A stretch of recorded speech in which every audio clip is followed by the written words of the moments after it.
திராவிட கட்சிகளை யாரும் அழிக்க முடியாது. வாங்க, நம்ம 2 பேரும் ஒன்றா சேர்ந்து இந்த ஆட்சி அமைக்கலாம். எனக்கு தான் மக்கள் எதிராக ஓட்டளிச்சிட்டாங்க. ஆனால் உதயநிதிக்கு நல்ல வாய்ப்பு கொடுத்துருக்காங்க. ஏன் நாம் இணையக்கூடாது? கூட்டணி கட்சியும் ஒன்றும் சரியில்லை, எல்லாம் விலகி போகுது, ஆதரவு கடிதம் கொடுக்குறதா சொல்கிறாங்க. நீங்கள் என்ன நினைக்கிறீங்க? நீங்கள் முதலமைச்சராக இருங்க, உதயநிதி துணை முதலமைச்சராக இருக்கட்டும். நம்ம நாட்டு மக்களுக்கு நல்ல வழி காட்டுவோம். என்ன நினைக்கிறீங்க? இந்த சூழலில் நீங்கள் எடுக்கிறது தான் சரியான முடிவு.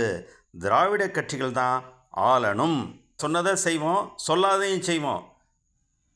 அரசியல் அனுபவம் இல்லாத கட்சியை விட எங்களை ஏற்றுக்கங்க. மாதம் 2500 ரூபா, அதுபோக 10,000 ரூபா. ஏற்றுக்குவீங்களா? ஏற்றுக்கிறோம். ஆக அண்ணா நாகம் வாழ்க.